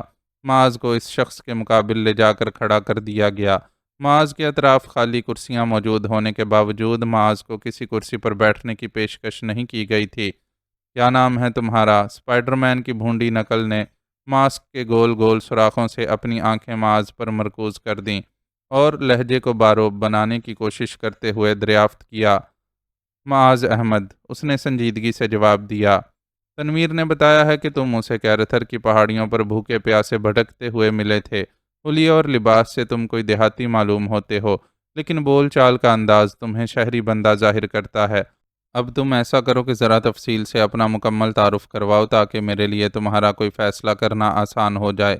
اس نے حکم دیا تو معاذ اختصار سے اپنے بارے میں بتانے لگا۔ کیرتھر پر اپنے زخمی ہو جانے اور ایک دیہاتی بستی میں پہنچ جانے کا واقعہ بھی اس نے بہت سرسری طور پر سنایا، اور اس ذکر سے گریز کیا کہ اسے کسی نے پیچھے سے پتھر مار کر زخمی کیا تھا۔ فیضو وغیرہ کے بارے میں بھی اس نے کوئی تفصیل نہیں بتائی، اور صرف اتنا کہا کہ دیہاتی بستی میں کچھ دن رہنے کے بعد وہ ان دیہاتیوں سے راستہ سمجھ کر واپسی کے لیے روانہ ہوا تھا، لیکن بدقسمتی سے راستے کی نشانیاں بھول گیا اور پہاڑوں میں بھٹک کر تنویر تک جا پہنچا۔ اس شخص نے خاموشی سے اس کی ساری داستان سنی، پھر پرخیال نظروں سے اس کی طرف دیکھنے لگا۔ آہستہ آہستہ معاذ نے گول سوراخوں سے جھانکتی اس کی آنکھوں میں چمک پیدا ہوتے دیکھی۔ تو تم وہ معاذ ہو جس کی یزدانی بلڈرز والوں اور عرفان اللہ سے لگی ہوئی ہے؟ اس نے تصدیق چاہنے والے انداز میں سوال کیا تو معاذ کو اس بات میں سر ہلانا پڑا۔ اس کے پاس جھوٹ بولنے کی کوئی وجہ نہیں تھی۔ شاوا بھائی شاوا، یہ اپنا تنویر تو وڈی کام کی چیز ہے، ایک تیر سے دو شکار کر لایا ہے۔ معاذ کی طرف سے تصدیق ہوتے ہی وہ شخص بچوں کے سے انداز میں مسرت کے اظہار کے لیے کلکاری مار کر ہنسا۔ معاذ نے الجھی ہوئی نظروں سے اسے دیکھا، اس کے اندر کہیں خطرے کی گھنٹی بج گئی تھی اور احساس ہو رہا تھا کہ شاید وہ ایسے لوگوں کے درمیان پھنس گیا ہے جن کا یزدانی بلڈرز اور عرفان اللہ سے کوئی تعلق ہے۔ تمہارے پیچھے تو بڑی اٹھا پٹک ہوئی ہے بھائی، تمہارے دوستوں نے تمہاری گمشدگی پر بڑا ہنگامہ مچایا تھا۔ انہیں تمہارے موبائل سے کوئی سیلفی ملی تھی جس کے بیک گراؤنڈ میں عرفان اللہ کے چھوکرے سلطان کی جھلک تھی۔ تمہارا باپ اس سیلفی کی بنیاد پر FIR کٹوانے تھانے گیا تھا، لیکن سنا ہے وہ SHO شفقت شاہ عقل مند نکلا اور اس نے سوچا کہ تمہارے باپ جیسے پھوکٹ بندے کا ساتھ دے کر خواری کے سوا کیا ملے گا، اس لیے اس سیلفی کا عرفان اللہ سے اچھی قیمت پر سودا کر لیا۔ عرفان اللہ نے سوشل ورکر کے طور پر بڑا نام کمایا ہے اور اب سیاست کے میدان میں قسمت آزما رہا ہے۔ الیکشن سے اتنے قریب وہ ایسا کوئی سکینڈل افورڈ نہیں کر سکتا جس میں ثبوت بھی موجود ہوں، اس لیے وہ اپنے راستے کی ہر رکاوٹ کو بلا دریغ دور کر رہا ہے۔ تمہارے لیے بڑھ چڑھ کر بولنے والی صحافی لڑکی کو چپ کروانے کے لیے بھی بڑا سخت وار کیا گیا ہے۔ مطلب ہے عرفان اللہ تمہارے معاملے کو ہر حال میں چھپانا چاہتا ہے اور کسی گواہ اور ثبوت کو برداشت نہیں کر سکتا، اور تم تو اس کے بیٹے کے خلاف سب سے بڑے گواہ اور مجسم ثبوت ہو۔ تمہاری تو اس سے منہ مانگی قیمت لی جا سکتی ہے۔ وہ یوں چٹخارے لے رہا تھا جیسے کوئی مزیدار شے کھانے کے لیے اس کے سامنے رکھی ہوئی ہو۔ دولت کے پجاریوں کے لیے دولت کی خوشبو سے بڑھ کر کسی شے میں مزہ ہوتا بھی نہیں، چاہے وہ دولت کسی بھی ذریعے سے آ رہی ہو۔ اس صحافی لڑکی کے ساتھ کیا ہوا؟ معاذ سمجھ گیا تھا کہ اس سے بشرا کا ذکر کیا گیا ہے، اس لیے اسپائڈر مین کی نقل کی باقی باتوں پر توجہ دیے بغیر بےتابی سے اس سے بشرا کے بارے میں دریافت کیا۔ خبر تو یہی آئی ہے کہ اس کے گھر میں ڈاکو گھس گئے تھے جنہوں نے مال و دولت کے ساتھ ساتھ اس کی انگریز ماں کی عزت بھی لوٹ لی۔ اس درندگی پر وہ عورت اپنی جان سے چلی گئی اور اس کے شوہر کا ہارٹ فیل ہو گیا۔ لڑکی نے خود اپنے بیان میں پولیس کو یہ سب بتایا تھا، لیکن افواہیں گردش کرتی رہیں کہ یہ ان لوگوں سے دشمنی کا شاخسانہ ہے جن کے خلاف وہ تمہارے لیے بول رہی تھی۔ اس نے چٹخارے لیتے ہوئے معاذ کو اطلاعات فراہم کیں، جنہیں سن کر وہ شدید صدمے میں مبتلا ہو گیا۔ گلزار عاصم جیسے ذہین اور قابل انسان کا ہمیشہ کے لیے بچھڑ جانا اور عائشہ گلزار جیسی باکردار و شفیق خاتون کا اتنے دردناک انجام سے دوچار ہو جانا کوئی معمولی واقعہ نہیں تھا۔ اس کے ذہن میں ان سے ہونے والی ملاقاتیں ایک پل میں گھوم کر رہ گئیں۔ وہ متاثر کن شخصیت کی مالک تھیں اور اس سے بہت شفقت سے پیش آتی تھیں۔ ایسی پیاری ہستی کی ایسی موت ہر صاحب دل انسان کے لیے صدمے کا موجب ہوتی ہے۔ وہ بھی گہرے صدمے سے دوچار ہوا اور بمشکل پھنسی پھنسی آواز میں بولا، اور بشرا گلزار، میرا مطلب ہے میری اس صحافی دوست کا کیا ہوا؟ وہ کس حال میں ہے؟ وہ تو پہلے ہی بہت زخمی تھی اور اسے دیکھ بھال کی ضرورت تھی۔ اسے بشرا کے بے سہارا ہو جانے کی خبر سن کر اس کی فکر دامن گیر ہو گئی۔ مجھے کیا خبر، وہ کوئی میری پھوپھی کی دھی تو ہے نہیں کہ میں اس کی فکر میں دبلا ہوتا پھروں۔ اسپائڈر مین کی نقل نے بے نیازی سے کندھے اچکاتے ہوئے جواب دیا۔ تو معاذ اپنے ہونٹ کاٹ کر رہ گیا۔ ایسا شخص جو انسانوں کو اغوا کر کے ان کی زندگی کے دام وصول کرتا ہو، اس سے بھلا انسانیت کی کیا امید کی جا سکتی تھی؟ وہ تو اسے اس کے دشمنوں کے حوالے کر کے اس کے بھی دام کھڑے کرنے کا ارادہ رکھتا تھا۔ چلو بھائی، بہت مذاکرات ہو گئے اس کے ساتھ، اب اسے لے جا کر دوبارہ بند کر دو۔ کرتے ہیں اس کے دام دینے والوں سے رابطہ، امید ہے اچھی بولی لگ جائے گی۔ وہ موٹا ٹھگنا اسپائڈر مین اپنے آدمیوں کی طرف رخ کر کے بولا تو اسے یہاں لانے والے نقاب پوش نے واپسی کے اشارے کے طور پر اسے اپنی گن سے ٹہکا دیا۔ ایک منٹ، میں تم سے کچھ پوچھنا چاہتا ہوں۔ معاذ اشارے پر مڑنے کی بجائے کرسی پر بیٹھے شخص سے بولا۔ بولو، اس نے کسی شہنشاہ کی سی رعونت سے اجازت دی۔ معظم شاہ کی بیوی باپردہ عورت ہے اور کمرے میں میری موجودگی اس کے لیے تکلیف کا باعث بن رہی ہے، اس لیے میں چاہتا ہوں کہ تم مجھے ان میاں بیوی سے الگ کسی جگہ ٹھہرا دو۔ اس نے نرمی سے درخواست کی۔ ہاں بھائی، وڈی مولانی ہے معظم شاہ کی زال، نہ کسی کو آنکھ بھر کے دیکھتی ہے اور نہ کسی کو اپنی طرف دل بھر کے دیکھنے دیتی ہے، پر کیا کریں، اسے بے آرام کرنے کو دل راضی بھی نہیں ہوتا۔ کرتے ہیں تیرا کچھ اور انتظام۔ اسپائڈر مین کی نقل کے لہجے میں معظم شاہ کی بیوی کا ذکر کرتے ہوئے عجیب سی چبھن تھی جسے معاذ نے محسوس تو کیا لیکن زیادہ غور نہیں کر سکا۔ اس کا ذہن بری طرح الجھا ہوا تھا۔ وہ جو اپنوں سے ملنے کی امید دل میں لے کر سفر کے لیے نکلا تھا، عجیب حال میں پھنس گیا تھا اور ایسے لوگوں کے درمیان تھا جو اسے بھاری قیمت پر اس کے دشمنوں کے حوالے کرنا چاہتے تھے۔ وہ جو اب تک اس فکر میں مبتلا رہتا تھا کہ اس کے غیاب پر اس کے گھر والوں پر کڑی گزر رہی ہوگی، یہ جان کر بھاری بوجھ تلے دب گیا تھا کہ اس کی خاطر ایک ہنستا کھیلتا گھرانہ ٹوٹ کر بکھر گیا تھا۔ تہہ خانے کی سیڑھیاں طے کر کے اس شخص سے گفتگو کرنے کے دوران چند منٹوں میں اس کے دل و دماغ پر 3 بڑے حادثے بیت گئے تھے۔ وہ کیوڈ کے تیر کا شکار ہوا تھا۔ اسے معلوم ہوا تھا کہ وہ قیمتاً اپنے دشمنوں کے حوالے کیا جانے والا ہے، اور تیسرا حادثہ بشرا گلزار سے متعلق خبریں سن کر پہنچا تھا۔ یہ تینوں ہی معمولی باتیں نہیں تھیں، اس لیے اس کے دل و دماغ کا الجھ جانا لازمی تھا۔ چاچڑ، وہ اپنی سوچوں میں الجھا ہوا تھا کہ اسپائڈر مین نے اپنے نقاب پوش ساتھی کو مخاطب کر کے کوئی اشارہ کیا۔ فوراً ہی معاذ کی آنکھوں پر پٹی باندھ دی گئی اور اسے بندوق کی نال سے آگے کی طرف دھکیلا گیا۔ آنکھوں پر پٹی کی وجہ سے وہ کچھ دیکھ نہیں سکتا تھا، لیکن اتنا بہرحال اسے سمجھ آ رہا تھا کہ اب اسے واپس تہہ خانے میں نہیں لے جایا جا رہا ہے اور وہ اسی منزل پر چل رہا ہے۔ 15-20 قدم چلنے کے بعد اسے رکنے کا حکم دیا گیا۔ بندوق کی نال ایک پل کے لیے ہٹی اور کوئی دروازہ کھولے جانے کی آواز سنائی دی۔ وہ سمجھ گیا کہ اگلا حکم اسے کسی کمرے میں داخل ہونے کے سلسلے میں دیا جائے گا، لیکن اس کی توقع کے برخلاف کوئی حکم دینے کی بجائے اسے زور کا دھکا دیا گیا۔ دھکے سے وہ لڑکھڑا کر کمرے کے کھلے دروازے سے اندر جا گرا۔ گرنے سے اس کی کوہنیوں پر چوٹ آئی۔ تیش میں آ کر وہ دھکا دینے والے کو کچھ سخت سناتا۔ اس سے قبل ہی دروازہ زور سے بند ہوا اور قفل میں کنجی گھومنے کی آواز سنائی دی۔ معاذ آنکھوں پر بندی پٹی کو نوچ کر اتار کر ہی اپنے غصے کا اظہار کرنے پر اکتفا کر سکا، اور اس اظہار کو دیکھنے کے لیے بھی وہاں سپاٹ دیواروں کے علاوہ کوئی موجود نہیں تھا۔